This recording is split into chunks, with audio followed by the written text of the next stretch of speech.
So in June, we're going to continue the conversation about kind of sleep health and why it's important and what can we do about it. But before we get started, Dr. Jess, what is in your glass today? So talking about sleep health, I've already had my caffeine. I don't know how great that is, but anyway, I have had that already. So now I'm moving on to my smoothie, which is, stuck to my coaster. I've got all sorts of like goodness in there, microgreens, protein powder, chia seed, frozen fruits, oat milk, and some probiotic as well. I started adding that in. So anyway, Dr. Nice. Bobbie, what's in your glass? I have had my decaf coffee and I am moving on to just plain old water. Let's So go. H2O, Yeah. got to Staying drink it, hydrated. right? Yeah. Yeah. So this is a topic that is so, I love it because I think it's a place where we can easily do so much improvement and it doesn't really cost us anything. And it doesn't, the little things can make a big difference. And I do notice it in my life. So, um, first, let's kind of talk, Jess, why is like sleep hygiene or routine or sleep health, why is it important for us? So when we think about sleep, sometimes we think of sleep as this like passive thing. Like we lie down, we close our eyes, and then in a little while we wake up and we move on about our day. And as if it's like it's just this thing that we do and we're not doing anything else. However, when we're sleeping, so much is actually happening from a physiologic standpoint that is crucial to how our bodies operate, which is why we have to sleep. And why, if you go into like periods of time where you don't sleep, that's actually a form of torture. Sleep deprivation is a form of torture. And so why would we deprive ourselves of sleep and literally torture ourselves? That's not healthy. And so, and I'm guilty of it. Listen, I'm like, I live in a glass house and I'm throwing stones all over the place. So like, I'm not gonna lie. Um, this is a huge struggle for me and my balance. And so I know that this is something that other people struggle with as well. And so that's why Dr. Bobbie and I like to shed light on things where it seems like, well, of course, you just go to sleep for 7 or 8 hours and it's great and you just do it and it's fine. It's actually difficult. It's difficult to like work into your routine to make sure that you're actually getting quality sleep and that you're blocking enough time. Time blocking is something that Dr. Bobbie and I both use to make sure that we're giving ourselves enough structure in the day so that things aren't constantly spilling over into the next part of the day. So time blocking your schedule for sleep is literally like hugely important for how your body functions, how your brain functions, how your digestive system functions, how your immune system functions, your endocrine system functions. Everything needs, in order to function at the highest level, it requires good REM cycles. And that means consecutive REM cycles. That doesn't mean like one or two and you're done. It means consecutive REM cycles that then add up to 7 to 8 hours of sleep each night, not once a week. So that's the why. That's the why of this episode is kind of going into just the physiology of it, and then we'll kind of talk a little bit more about what we call sleep hygiene, and that kind of goes into time blocking and other strategies in order to get that good quality consecutive REM cycles. And we did an episode last year, which we'll link in the description, of like what's actually happening. If you're interested in that, we talked with a professor in neuroscience, and it's a 2-part episode. It got heavy into the physiology of REM cycles and everything that happens. So if you geek out about the stuff like we do, then look in the episode description and you'll see those. So anyway, that's a long-winded answer for why. I was gonna say, like, and no, but it's awesome because it's Yes. so true. Like, it really affects our physical and mental well-being. Like, in Yeah. short, there's all those systems are really affected by sleep. And I can attest that I remember in college, like, get 3 hours of sleep, I'd nap all day. And then I went to work and I started getting like 8 hours of sleep. And I was like, whoa, this is kind of nice. And I would say today, like, I'm one where when I'm tired, I go to bed. I don't care what I have left to do. My body just shuts down and it says like, your time to go to sleep. So I can definitely feel the difference of when I get good sleep. And then when I don't, I'm just crabby and can't think and not fun to be around. Yeah, it's almost like you've got this brain fog on, like when you're tired. And that's what that is like you're actually not operating like from a neurologic perspective and how your brain is functioning. It's like you're not operating at your highest level, which is why you feel like you have that brain fog. And that's completely preventable, really. And that's the whole point of this, is to talk about like the last episode, we talked about just positioning and how to get your body comfortable and supporting your spine and your joints and things that will kind of help you not, maybe fall asleep better and more in a more comfortable manner and not wake up in pain. And so we kind of tackled that last episode. So this episode, we're going to talk about what are other strategies that you can implement. But first, let's talk about what are some signs of, let's say, like the poor sleep hygiene. So like what does that look like, Dr. Bobbie? So poor sleep hygiene, or meaning you're not getting enough sleep, or maybe you're getting 8 hours, but it's really like interrupted. So what you want to look for is like, are you having a hard time falling asleep?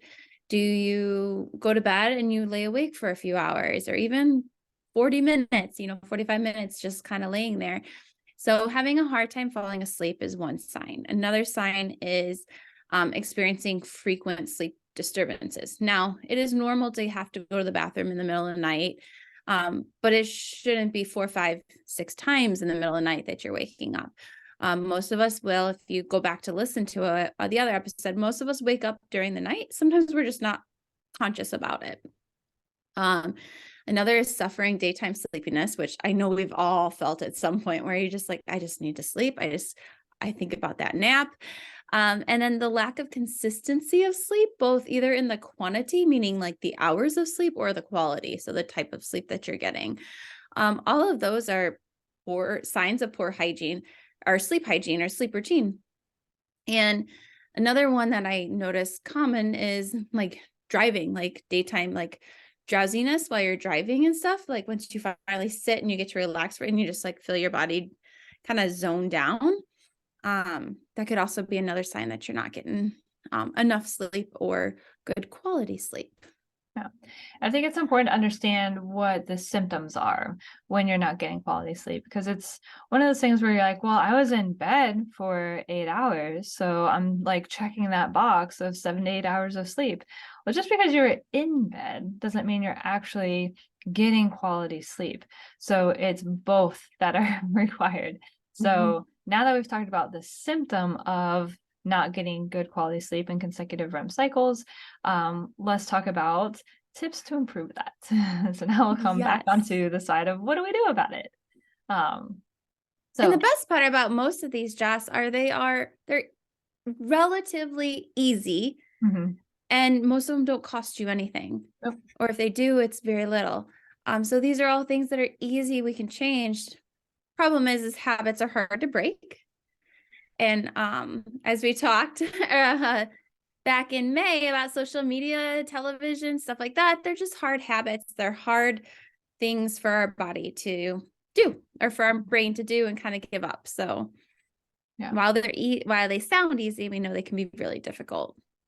Oh, absolutely.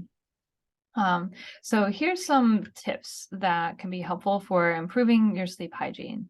And so the first one is, if you really work on having a fixed wake up time. And so I know sometimes it's like one of those things where the schedule kind of changes, and some days you want to stay up super late and then sleep in, and other days you're waking up early, and it can kind of mess up with that circadian rhythm and make it a little bit harder to actually like have your body fall asleep at a regular pattern and then wake up at a regular pattern. And I will say I was guilty of not doing this before kids. Now that we have kids in the house, it's no problem. Because they are on target. I mean, that sun comes up and they're like, welcome to the day. And I'm like, oh, good. Yeah. Sunrise on Saturday. Love it. I was about to say, I think that's where like most adults go wrong with this. And as we were researching, like this is stuff for both adults and kids, and you can start as young, but realize kids aren't, I just took a class on sleeping with babies and infants and kids. Their bodies may not be until 9 years old, they said, able to kind of tell true day and night, like have the circadian rhythms that we have as adults. So like it takes a while to develop these, but it's very easy to break them. But I think where most people struggle with this is on weekends. Weekdays, you're up at 5:30, 6, 7, whatever time you have to get up for work. And then on weekends, you're like, oh, I'm going to sleep in 9, 10, 11, especially if you don't have kids. And so I feel like that's where this is a hard one for adults, especially if you're doing something fun Friday night. You just want to sleep in on that Saturday, but it really disturbs your circadian rhythms, and then it just makes it hard for your body to kind of get on that natural rhythm of getting up at the same time every day. Yeah. And I mean, if you're gonna like fudge it by like, half hour or so, just because you were out doing something a little bit later than normal, maybe you got to bed a little bit later than your normal bedtime. I mean, like I would say kind of listen to your body as well. Or if you're fighting a cold or getting sick and you just are like, man, I just feel like I am punched in the face. Like I am just exhausted. That might mean your immune system is fighting something. So there's a difference between like doing this like black and white hardcore, like we never fudge anything. It's like, it's all gray. So yes, listening to your body is helpful. That's how I know I'm fighting something, because I'll wake up in the morning and I'm like, man, I am on the struggle bus today. Like I'm like almost like narcoleptic, like falling asleep, just trying to like brush my teeth. And I'm like, And then sure enough, like a cold will be coming on. But if I listen to my body and actually give it more rest during that time, then usually it'll be, if the cold does come on, it'll be less intense. And I don't just like wear myself completely down. So I will say with all of the stuff that we're talking about, it's all gray. It really is. So yeah, don't get too black and white with your thinking. Well, and going with that, they talk about making gradual adjustments. So, let's say you want to get up earlier or you want to stay up later, work it, as Jess said, in like Dr. Jess said, in half an hour increments. Don't change your schedule by 2 hours. Right. That's a little hard on your body. So just kind of make those gradual adjustments over weeks. Yeah. Yeah. And so some of the other things are, let's say you really enjoy taking a nap. That can be actually a little bit counterproductive for getting quality sleep. And so I definitely noticed this in my now 5-year-old, because he'll crash at nap time at his school. And then at nighttime, it is like so hard to get him to go to bed. He had such a good quality nap during the day. And now he's like, I'm like, okay. Great. Whereas on the weekends, we push through no nap. He'll have like a rest time in the middle of the day. Just like have some lunch, come in from outside, just kind of, be quiet for a little bit, and then let's keep on going. And then I'm telling you, bedtime, no problem. Boom, shower, teeth brushed, lay down, out, story out. So I will say, like, I'm definitely seeing that difference in the 5-year-old. So, and I know I've seen this in adults as well, of like, they'll, sleep for a couple of hours, sometimes in the middle of the day. Really, like, your nap should be, if you need a nap, like 20-30 minutes, just enough to like let your body rest a little bit and then keep on going. But you don't want to create that habit where you need really like truly require a couple of hours. There's something else going on in your quality of sleep overnight that should probably be addressed. And try to keep them either earlier in the day, early afternoon. Yeah, not too late in the afternoon. Too late in the afternoon, because then that will really affect it. Yeah. Another one that I really like that I personally need to get better with, and I'm going to combine two. One is creating a routine that's about 30 minutes before bed, and the other is no electronics, 30 to 60 minutes before bed. And then with this is that routine, it kind of, think about going for a run. You don't just one day and go run. Like you warm up, you have a walk, you create a routine that you do before you go exercise, before you play sports, before you do anything, you have a routine, and that helps you get ready for wherever you're going. The same as for bed. You should have a relatively same routine each night that takes about 30 minutes. And that can include like dimming the lights. The reason they say no electronics and dim the lights is the lights will hinder the production of melatonin. So same with the blue lights on your electronic devices. And melatonin is a hormone that our body actually creates to help facilitate sleep. So they say 30 to 60 minutes before, you should really start dimming the lights, kind of calming that body down so that melatonin can be produced. The other bad thing about being on electronics, TV, things like that is all of that stuff is made to stimulate our brain. And when you have mental stimulation, it's really hard sometimes to turn it off, depending on what you see, the thoughts you make, things like that. So it's not just the blue light with the melatonin. It also has to do with, it almost like wakes up your brain for it, instead of like toning down things. And So it's just there's also too, because it's like an episode yes. ends with like a cliffhanger, and then you want to watch the next episode, Yes. right? So now all of a sudden you were like going to be on target for bed, but you're like, oh, one more, and then oh, one more, and all of a sudden you've just like blown that bedtime out of the water, and then you're like destroyed the next day. So it's definitely like it's meant to keep you watching. Same with scrolling through social media. Like, how often do you find you scrolled through social media for an hour and you didn't even know it? Like, you just thought it was 2 minutes. It's meant to do that. It's built to do that. Yeah. Yeah. So there's also other things, Jess. Like, what do you do to kind of one thing I really like that I read about was focusing on relaxing versus falling asleep. And creating in that 30-minute, creating stuff that you do to help your body relax. So Dr. Jess, what are some things that you personally do to help your body relax and prepare for bed? Well, we like in our house, I've actually named it. It's called relax time. So during relax time, we turn off the lights. So the house is really dark. And that's when we'll sit down and we start relax time usually like before we actually fall asleep, probably about an hour and a half before we fall asleep.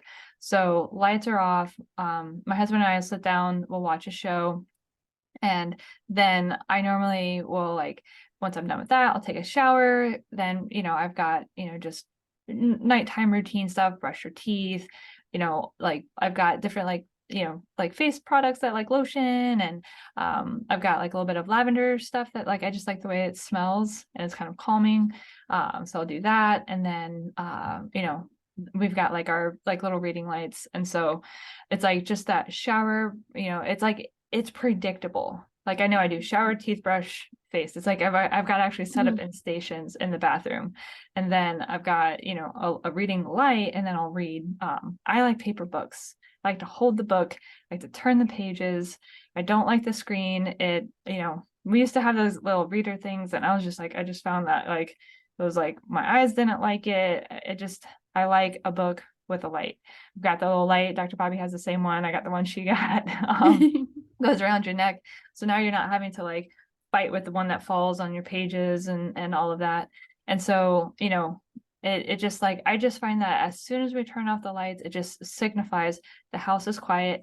Even our 5-year-old, if he's, awake during relax time, that's when he gets one show on his tablet. We watch our show, but the house is quiet. And that kind of starts our wind down time. Before that, the house is not quiet at all. We have tile floors and the noise echoes. It's crazy, which is okay. Like it's okay to have crazy time.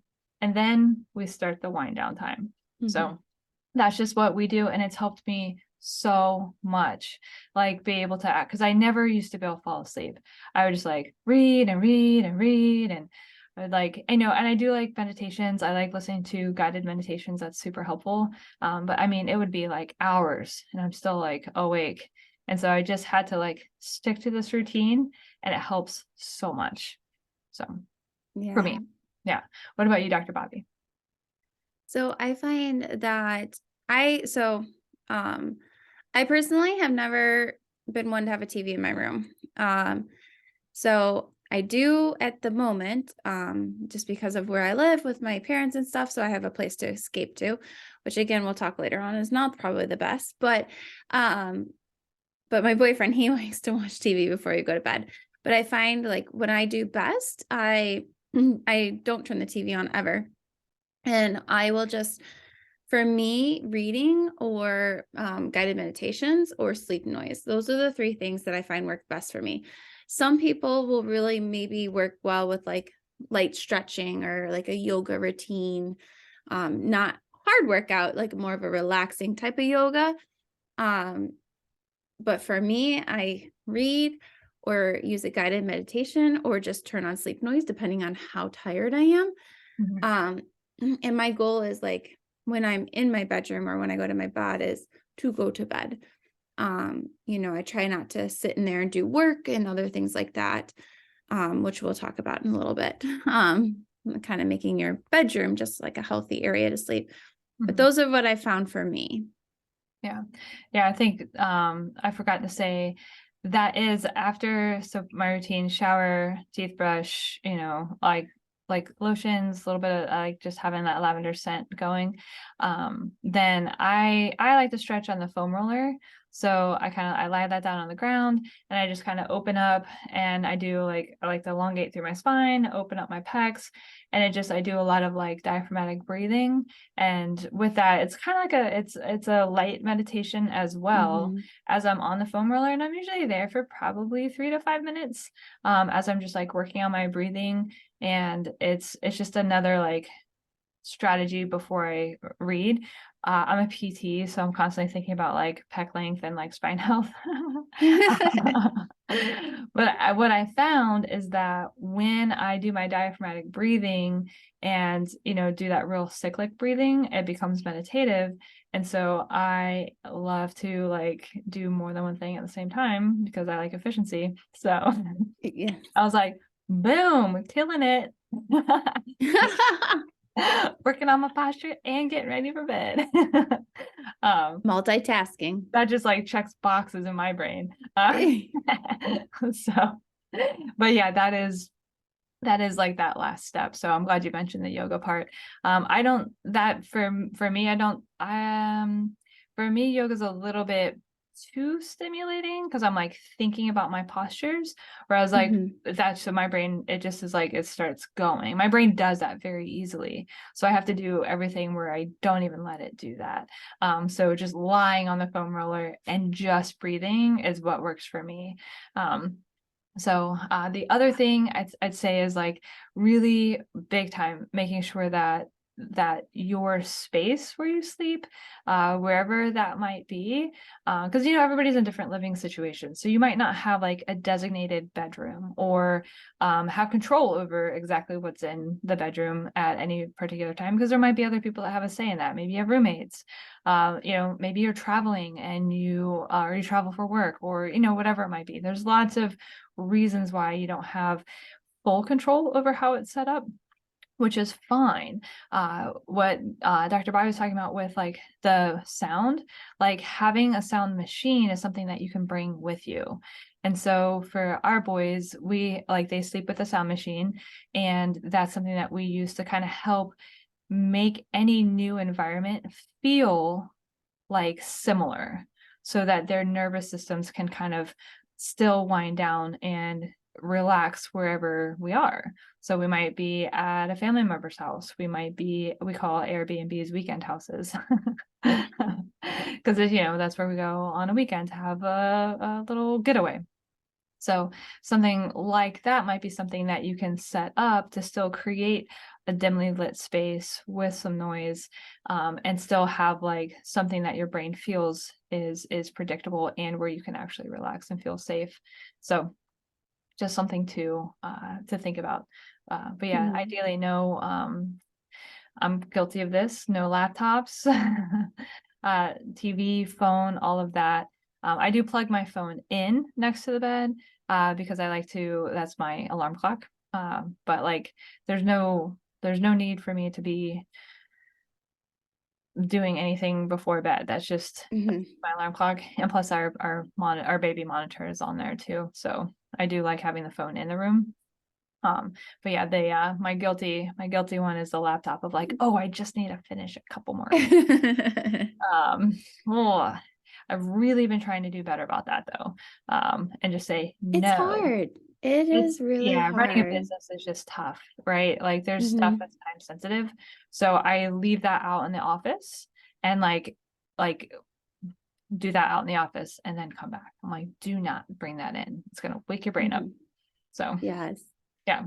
Um, and one last one before we kind of move on is that is really recommended is don't lay in bed and toss and turn. If you're in bed, and this is one that like, when you're so tired and you just toss, turn, toss, turn, toss, turn, what do? I grab my phone and I entertain myself. Eventually I do fall asleep. But what they really say we should be doing is kind of after 20 minutes, if you're still tossing and turning, get up, do some more of those relaxation techniques, go to reading. Now, this doesn't mean go clean the kitchen or do heavy tasks like that, but it's just saying get up, get out of bed, and go do something that will help your body relax more before you then try to go back to bed. Because I think if you sit there and toss and turn, focus on, we're all guilty of it, watching the clock go and being like, I should be up in 5 hours.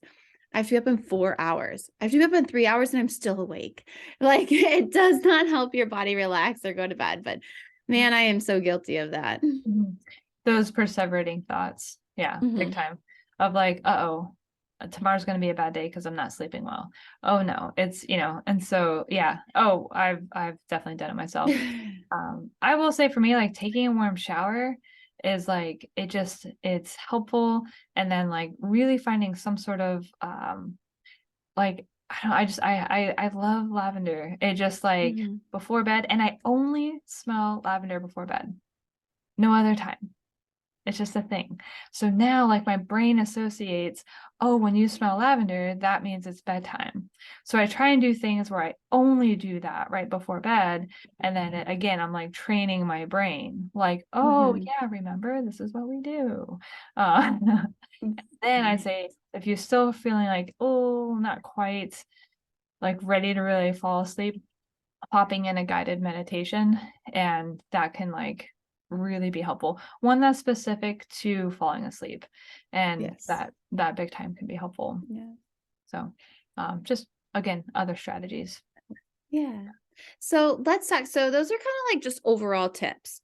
Yeah. We have two other things we'd love to talk about. One, like what can we do to our bedroom?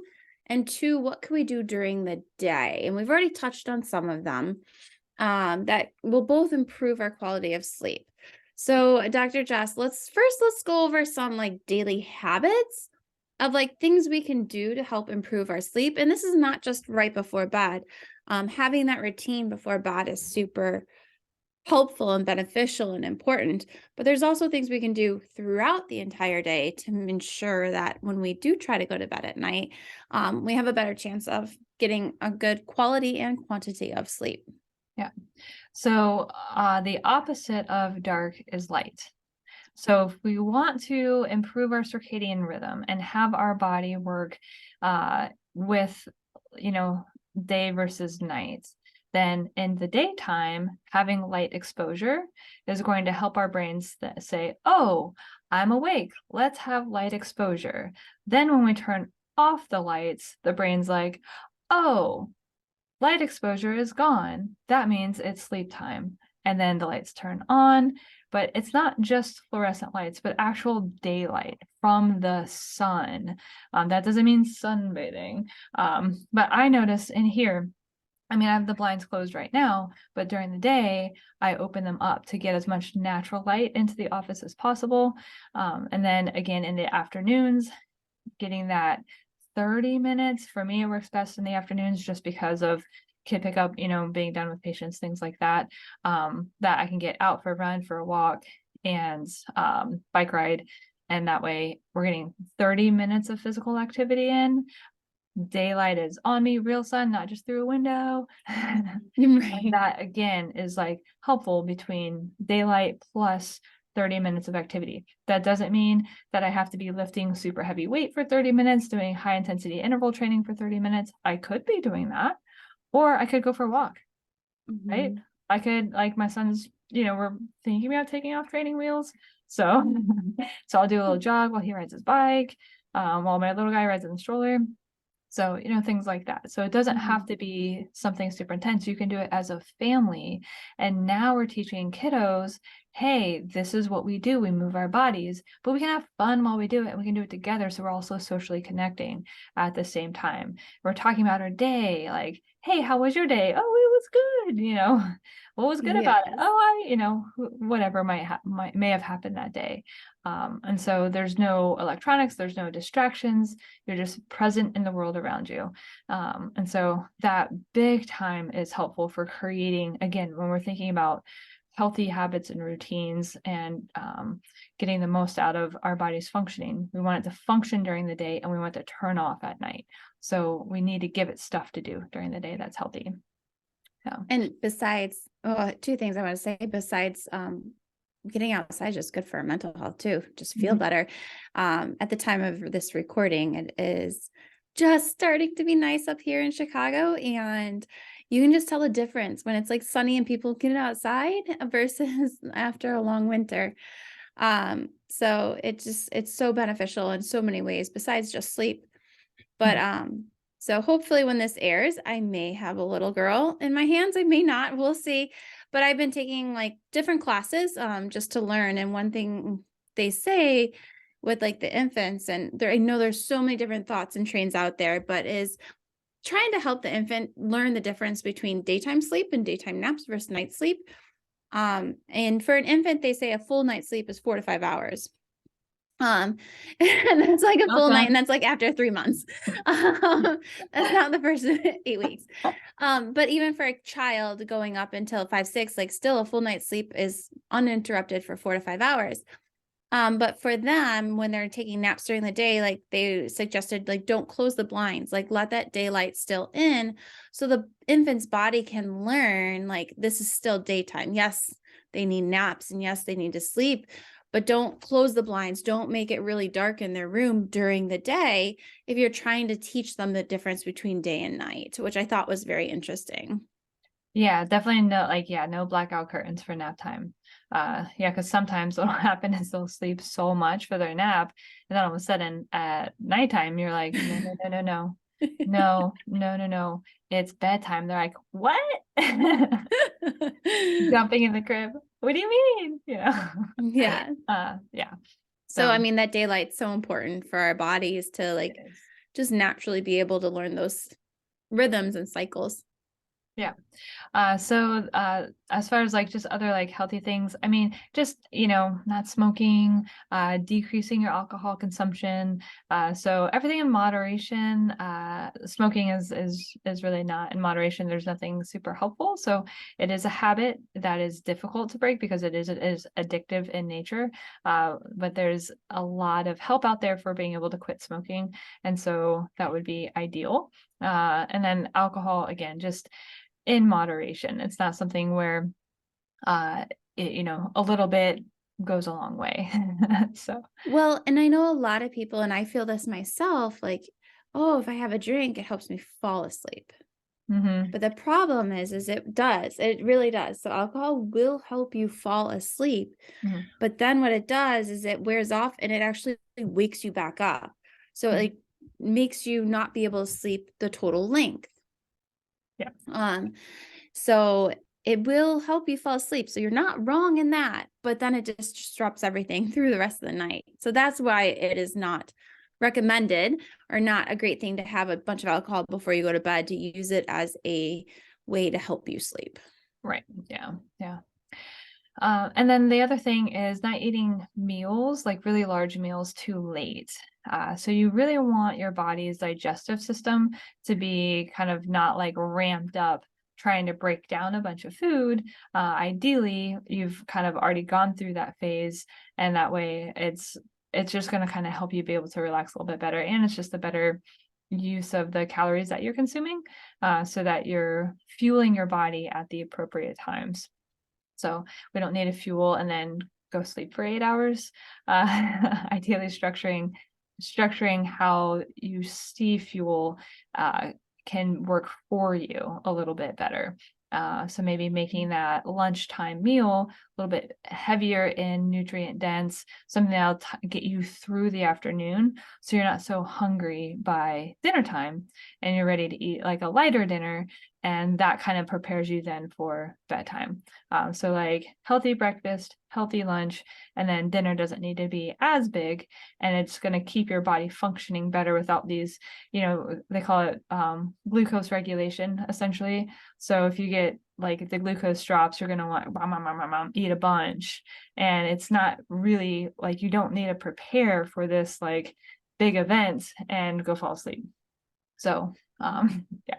So just thinking about that glucose regulation during the day as well will kind of also help your body feel relaxed, because you don't have these hunger pangs happening. So, And to go along with food is caffeine. There's nothing wrong with having caffeine, but just try to keep it to morning, early afternoon. You don't want to be having it later at night when it can keep you awake. It is a stimulant as well. Right. Yeah. Awesome. And then so going to the environment. So there's a lot we can do that's like physical, but then there's also like creating an environment that's welcoming to sleep. And one of my favorites is using good sheets and blankets, because you all know when you get into you're like, oh, these sheets, oh, these blankets, like you're comfortable. So it's the first thing you touch when you go to bed. So you need to make sure it matches your needs and preferences, because it's going to set the tone for being comfortable as you lay in bed. Mm-hmm. Absolutely. Yeah, I would definitely would say like some people, everyone's a little bit different. Some people do well with a weighted blanket and some people don't. They get super hot when they sleep. It's funny, like one of my aunts, she loves a heavy comforter. I'm a hot sleeper. And I'm like, get that off me. I love weighted blankets. I absolutely love it. I love heavy comforters. My boyfriend can't stand it. He wants like the thinnest thing ever. And I will say it's like one of our arguments, because I don't sleep well if I don't feel weight on me, and he can't sleep well if there is weight on him. Right. So just understanding that there's different, like everybody's nervous system needs different things. And so I think some people like that have like a higher body temp at night tend to not really like as much of that weight, because you're already hot, so that's okay. Like, or like women going through menopause, or just like hot flashes and all of that. So weighted blankets probably would not be the best. But that I would say that there are plenty of people that really do well with a weighted blanket, and it's very calming. And so that's something to consider. But body temperature and having an appropriate temperature in your room is hugely important. 1 degree temperature difference from what your body really likes can big time be part of what's waking you up or what's having a hard time falling asleep. So if you just think like when you've stayed somewhere other than your home and you're like freezing cold, or you're lying there like, oh my gosh, why is it so hot in here? Right? Like your body's like internal sense of like homeostasis is off. And so in your home, think like, do I need to have a fan on? Do I need to change the air temp just a little bit? Does my partner need to have a heavier blanket so my air temp can be colder? So things like that can be very helpful for creating an environment where your physiology can be just kind of calm. What are some other things that can be helpful? So, so for some people, using like a blackout curtain, a blockout, I should say, or like an eye mask. And this one I feel is very individualized. It depends on when you're trying to sleep. For me, I get up pretty early each morning, and light helps me get up. So I don't personally like using them, because A, I go to bed when it's pretty dark already, and then B, the light helps me wake up. But I know a lot of people that may work night shift, or that may work later. And so their routine is they get up around 7, between 7 and 8. They love them because the light's already coming in at that time and it's disturbing their sleep. So a blackout curtain or an eye mask can be perfect for someone that doesn't want to wake up right when the sun starts shining. I find I have an eye mask that I sleep with, and it's like it goes around my ears and my eyes, and it's really light and soft and not hot. And I can still hear, right? But it kind of helps me block out the world around me. It just works so well for me. Mm-hmm. But as I move, because it's not tight or anything, so as I move during the night, it ends up coming off at some point. And then so the morning light still wakes me up. So I still kind of get that morning light. But I notice, like, as soon as I put it on, it's like almost like my whole body relaxes. Because again, it's like I only put it on when I go to bed.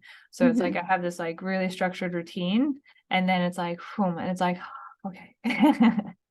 So And I would be the exact opposite because of I don't know why I've always been, even since I was a little kid, like there's very specific things that I need to fall asleep. Otherwise I get like nightmares and scared, and I'm an adult. I shouldn't have this, but something over my eyes like freaks me out because then all of a sudden I hear noise and my brain starts going, oh, someone's walking in, da da da da da da da. yeah. You know. So for me it's funny. Like I want my whole body covered, but my face has to be free. Gotcha. Or like feet, like the feet can't go out because something's going to grab my feet. Gotcha. It's so funny because I'm opposite. My feet have to be out because they get hot, So, and I think that just goes to show there's not one right way. I think it really is, sleep hygiene and your sleep routine is very individualized. You need to find what works for you. Yeah. And listening to what your body says. So like if like again, one of my family members had an eye mask and we were traveling somewhere and it was like loud and we were trying to use earplugs and it was really frustrating. And she goes, try this, like try my eye mask with the earplugs, it might help you. And I was like, really? And I put it on, I was like, oh, I think you're on to something. This is fantastic. And I never thought of myself as an eye mask person, but like I was like, now I'm convinced. So there's that. Yeah, and so the last thing we're going to talk about are sheets. And so, and not just like thread counts, but like how often, Dr. Bobbie, should we be washing our sheets? So what we have found through research, this is not what Dr. Jess and I do. We will be, hopefully. We need to work on it. Yes. Is if you take a shower right before bed, you should be changing them once a week. I don't always do if that. you do not shower right before bed, then it needs to be more often than once a week, which just showers before bed. I do not. My hair is naturally curly, so if I want my hair to look nice in the morning, I have to shower just my routine is I have to shower in the morning. Otherwise I look like my hair is huge, and there's no controlling it. So technically I should be changing my sheets more than once a week, and they say on average, they pulled like 1,000 people on the average is 24 days. Every 24 days, that's like a little over 3 weeks. Yeah. I'd say like realistically, that's probably what we do. I try to go for, typically I do like an every other week, but that doesn't always happen. Yes. So why? So what's the why behind that, Dr. Bobbie? So it just has to do with like when you go to sleep, your skin, it sheds, there's animal dander, there's dust, there's oils. It's just, we all know what it feels like to jump into clean sheets. It feels different. And like, how many times do you jump into clean sheets and you're like, oh, and you instantly feel like more relaxed. So there's a lot of reasoning behind it. If you really want to know, start reading, but it may gross you out a little bit. I was reading some of the stuff and I was like, oh, looks like today's a sheet washing day. Like, I know what I'm doing later. I really do. So, but if you think about it, like we are sloughing off like the outer layer of skin all the time. That's what creates the Mhm. dust around your home. And so with the sheets constantly like in contact with our skin, then I mean it makes sense that like you're just getting more oils and, like cells, from your body like on your sheets, which is why there's such a big difference after they've been washed and dried of like, oh wow, this like really does feel different. I mean, you could like not tell somebody that you washed and dried the sheets and they would know that they're clean sheets, Mhm. right? So like Mhm. there's something to this. I would prefer to like not have that be the truth, but I will say like learning something new is like, okay, now let's, regurgitate that information and make it something meaningful. So that's something that's gonna be added to my routine Yes.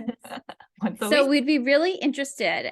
Drop your comments below. How often do you wash your sheets? Because we definitely were not on the weekly routine or more than weekly routine. Yeah, I mean, I'll admit it. Like, yeah, like not once a week for sure. Now the boys, because of like someone like dropping something on the sheets or like pee coming out of the diaper, something like that. I mean, theirs do get washed a lot more than ours. So I'm like, well, at least we're kind of on target for them. But yeah, uh, we have some And work. then if they talk about like dog beds and all that stuff, oh boy, that's even worse. So Exactly. Yeah. All right, everybody. So the challenge this week is choose one thing to work on sleep hygiene in your life. It doesn't need to be overwhelming by any means. This was a lot of information. Some of it might resonate with you. Some of it you might be already doing. Other things or might be like new information to try. So don't feel like you have to like take all of this and go, oh my gosh, there's so much I have to do in order to get better sleep. But I will say, kind of really trying to implement some specific strategies and sticking to them, I think you'll notice that you really do get better quality sleep, more consistent sleep, and that you just function at a better level.